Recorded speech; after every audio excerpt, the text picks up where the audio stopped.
నిన్న Devara movie success meet అందరు చూసే ఉండుంటారు. ఆ సక్సెస్ మీట్ లో తారక్ అన్న స్పీచ్ చివరిలో ఒక మాట అయితే అంటారు, నచ్చిన వాళ్ళు జీర్ణించుకోవచ్చు, నచ్చిన వాళ్ళు జీర్ణించుకోవాల్సిన అవసరం లేదు. ఈ మాటలు ఎవరి గురించి ఉద్దేశించి అన్నారో మన అందరికి విన్నాము. అరే ఒక పర్సన్ గురించి తారక్ అన్న మాట్లాడడం జరిగింది. అసలు ఇంతకీ అరి ఎవరు? తన గురించి తారక్ అన్న అంత సీరియస్ గా ఎవరికో వార్నింగ్ ఇస్తున్నట్లు మాట్లాడాడు. అరి మీకు తెలుసా? కింద కామెంట్ చేయండి. తెలియని వాళ్ళు ఈ వీడియో చూడండి, మీకు అది క్లియర్ గా అరి ఎవరు అండ్ తారక్ అన్నకి ఇంత క్లోజ్ ఎట్లా అయ్యారు, ఒక బ్యాక్ బోన్ లాగా తారక్ అన్నకి ఎట్లా నిల్చున్నాడు, మొత్తం మీకు క్లియర్ గా వీడియోలు అయితే మీకు చెప్తాను. మ్యాటర్ లోకి అయితే వెళ్దాం. వీడియోని లైక్ చేసుకోండి, ఛానల్ ని సబ్స్క్రైబ్ చేసుకోండి. ఛానల్ ని సబ్స్క్రైబ్ అయితే చేసుకోవట్లేదు, వీడియో అయితే చూస్తున్నారు. వీడియోలోకి అయితే వెళ్దాం. నిన్న తారక్ అన్న మాటలు మళ్ళీ ఒకసారి చెప్తాను వినండి. ముందుగా ఎప్పుడు రాదు, ముందుకు ఎప్పుడు రాడు, వెనకే నిల్చొని ఉంటాడు. చాలా మందికి ఎన్నో విధాలుగా అర్థం కారు, చాలా మంది ఎన్నో రకాలు అనుకుంటారు, దాన్ని అర్థం అయితే చేసుకోరు. ఎప్పుడు తన గురించి బయటకు వచ్చి చెప్పుకోడు కాబట్టి తారక్ అన్న తన గురించి అయితే ఒక విధంగా ఒక ఒపీనియన్ అయితే చెప్పేస్తున్నాడు. తను ఎప్పుడు బయటకు రాడు కాబట్టి మీరు ఒక ఒపీనియన్ తన మీద అయితే చేసుకుంటున్నారు అని చెప్పి ఎవరిని ఉద్దేశించి అంటున్నారు. ఎవరిని ఉద్దేశించి అన్నారు కూడా క్లియర్ గా మీకు చెప్తాను. ఎవరు ఏమన్నా ఎవరు ఏమనుకున్నా ఎన్టీఆర్ ఆర్ట్స్ అనే బ్యానర్ నాకు కళ్యాణ్ రామ్ కన్నకి స్ట్రెంత్ అరి, దీంట్లో ఎటువంటి డోకా ఉండదు. నచ్చిన వాళ్ళు దీన్ని జీర్ణించుకోవచ్చు, నచ్చని వాళ్ళు దీన్ని జీర్ణించుకోవాల్సిన అవసరం లేదు. సో ఎన్టీఆర్ ఆర్ట్స్ బ్యానర్ అనేది కళ్యాణ్ రామ్ గారు నిర్మించిన బ్యానర్. తన ఓన్ గా మూవీస్ అయితే తనైతే ప్రొడ్యూస్ అయితే చేస్తాడు. సో ఈ దీనికి వచ్చేసి హరికి అలాగే ఎన్టీఆర్ ఆర్ట్స్ బ్యానర్ కి ఎలాంటి సంబంధం అంటే మ్యాటర్ లో లాగ్ చేయకుండా వెళ్తే హరి అనే ఒక పర్సన్ వచ్చేసి నందమూరి కళ్యాణ్ రామ్ గారి వైఫ్ అయిన స్వాతి గారి తమ్ముడు కళ్యాణ్ రామ్ గారికి బొమ్మరిది అయితే అవుతాడు. ఈ బొమ్మరిది అనే వ్యక్తి కళ్యాణ్ రామ్ కి ఎలా పరిచయం అయ్యాడు అనేది క్లియర్ గా మీకు అర్థమైపోయింది. ఎందుకంటే వాళ్ళకు ఫ్యామిలీ రిలేటివ్స్. సో తారక్ అన్నకి అదే విధంగా పరిచయం అయితే ఉండొచ్చు. బట్ ఇక్కడ అది కాదు జరగాల్సింది. అంతకు ముందు ఒక 2012 బ్యాక్ మనం వెళ్తే ఒక విషయం అయితే జరిగింది. అదేంటంటే మనం మాట్లాడుకుంటే కళ్యాణ్ రామ్ గారు టెంపర్ మూవ్ ముందు చూసుకుంటే మనకి తను తారక్ అన్నకి అంత క్లోజ్ గా అయితే ఉండేవాడు కాదు. తారక్ అన్నతో అంత మాట్లాడడం కానీ, లేకుంటే తారక్ అన్నకి ఆడలాంచి పిలిచి ఈవెంట్లు పెట్టడం కానీ ఇవేం చేసేవాడు కాదు. అండ్ తారక్ అన్న అప్పటికి ఒక స్టార్ హీరో అండ్ ఒక మంచి పేరు కూడా ఉంది ఇండస్ట్రీలో. ఒక టైర్ 1 హీరో, ఒక నెంబర్ 1 నెంబర్ 2 ప్లేస్ లో పోటీ పడే ఒక హీరో లాగా అయితే ఉండేవాడు తారక్ అన్న. సో ఆ టైంలో కళ్యాణ్ రామ్ గారు మూవీస్ ఆడేవి కాదు అండ్ తన మూవీస్ ఎవరు చూసేవారు కూడా కాదు, పెద్దగా మూవీస్ వచ్చేవి కూడా కావు. చాలా లోలా ఉండేవాడు. తారక్ అన్న దగ్గరికి వెళ్ళి, తమ్ముడి దగ్గరికి వెళ్ళి నేను ఎట్లా వెళ్ళి అడుగుతాను. తారక్ అన్నకి చాలా మంది చాలా వరకు దూరం అయితే చేశారు, అది ఫ్యాక్టే. మనం దాంట్లో మనము తారక్ అన్న సక్సెస్ అయిన తర్వాత వచ్చిన వాళ్ళ చాలా మంది, అందులో కళ్యాణ్ రామ్ గారు ఒకరే. పెద్దగా ఇప్పుడు ప్రందము ప్రేమ అన్న చెప్పుకుంటారు కానీ అంతకుముందు వీళ్ళందరూ ఎక్కడ ఉన్నారో ఏమయ్యారో మనందరికీ తెలుసు క్లియర్ గా. బట్ తారక్ అన్న మనసు ఎలాంటిదంటే ఎవరు వచ్చినా కానీ మనసుగా అద్దుకొని వాళ్ళని మనస్ఫూర్తిగా వాళ్ళని అభిమానిస్తాడు. సో తారక్ అన్న అలాంటి వాడు కాబట్టి. సో అసలు ఏమైందంటే తారక్ అన్న తారక్ అన్న కాదు, కళ్యాణ్ రామ్ అన్న చాలా లోలో ఉండేవాడు, మూవ్స్ ఆడేవి కాదు. ఇలాంటి టైంలో వచ్చేసి తను ఎన్టీఆర్ ఆర్ట్స్ బ్యానర్లో మూవీ తీసాడు. అది కూడా 1-2 మూవీస్ అయితే హిట్ అవుతూ ఉండేవి. అలా హిట్ అవుతూ లేకుంటే ఫ్లాప్లో అవుతున్న టైంలో ఎన్టీఆర్ ఆర్ట్స్ అనే బ్యానర్ మూవ్ చేయాల్సిన పరిస్థితిలో తనకు తోడుగా తనకి అండగా నిల్చున్నది అయితే ఈ అరణ్య పర్సన్ స్వాతి గారి తమ్ముడు, అంటే నందమూరి కళ్యాణ్ రామ్ గారి వైఫ్ అయిన స్వాతి గారి తమ్ముడు. సో ఈ హరి అనే పర్సన్ కౌసరాల హరి, తను వచ్చేసి తన నందమూరి కళ్యాణ్ రామ్ కి అండగా నిల్చున్నాడు. సో తను ఒక బ్యాక్ బోన్ గా అయితే కళ్యాణ్ రామ్ గారికి అయితే ఉన్నారు ఆ టైంలో. సో తను మూవీస్ ఫ్లాప్ అయినా హిట్ అయినా కానీ తన ఒక బ్యాక్ బోన్ గా తనకు ఒక అండగా అయితే ఉండేసరికి కళ్యాణ్ రామ్ గారు తన మీద విపరీతమైన ప్రేమను అయితే పెట్టేసుకున్నాడు.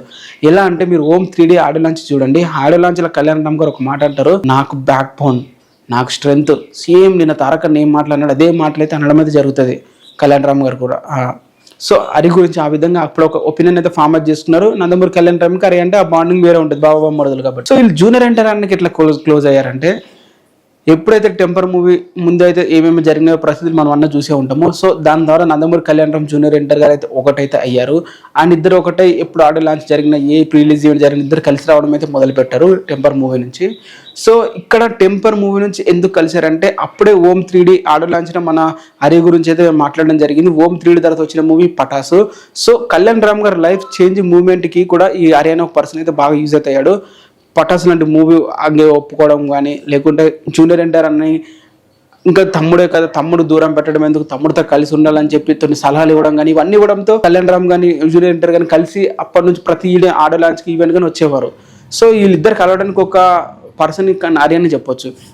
తర్వాత ఏమైంది టెంపర్ మూవీ తర్వాత, సో వీళ్ళు టెంపర్ మూవీ తర్వాత నందమూరి కళ్యాణ్ రామ్ గారు ఓకే ఆ పటాస్ లాంటి సక్సెస్ వచ్చేసింది, అన్ని బాగానే ఉన్న టైంలో తను ఓన్గా మళ్ళీ వేరే హీరోని పెట్టి రవితేజ గారిని పెట్టి కిక్ 2 మూవీ షూటింగ్ అయితే చేయడం చేశాడు. ఆ కిక్ 2 మూవీ ఎంత డిజాస్టర్ అయిందో, ఫ్లాప్ అయిందో మనం అందరం చూసాము. చాలా అంటే చాలా లాస్లు అయితే ఎదుర్కొన్నాడు కళ్యాణ్. సో ఇప్పుడు ఆ లాస్లు కవర్ చేయడానికి మళ్ళీ తమ్ముడు అండగా ఉన్నాడు.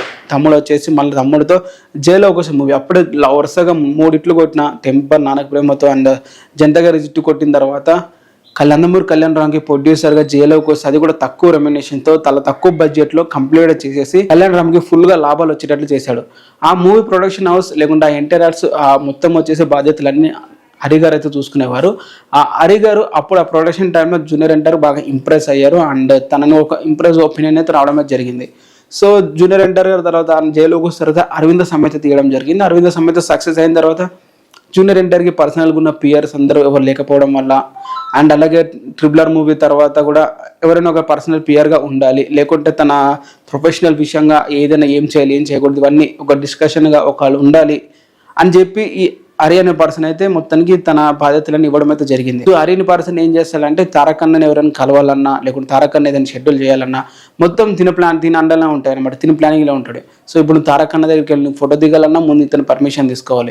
ఫ్యాన్స్ కన్వీనర్లు ఉంటారు కదా లేకుంటే ఫ్యాన్స్ ఉంటారు కదా, ఫోటో దిగాలన్నా కూడా ఏదైనా సమస్య చెప్పుకోవాలన్నా ఫస్ట్ తినకెళ్ళి చెప్పుకోవాలి. తారక్ అన్నకి చెప్తాడు లేకుంటే లేదు, మధ్యలోనే ఆగిపోయే అవకాశాలు కూడా ఉన్నాయి. సో ఏదైనా విషయం తనకి నచ్చాలి. సో ఇది చాలా మంది ఫ్యాన్స్కి నచ్చలేదు. డైరెక్ట్గా తారక్ అన్నకి చెప్పడం జరిగింది, అన్న ఇట్లా మీ దగ్గర రాలే 2016లో జనతా గ్యారేజ్ టైంలో ఫోటోషూట్ ఫ్యాన్స్ కి ఇచ్చారు, దాదాపు 2 లక్షల మందికి ఇచ్చారు.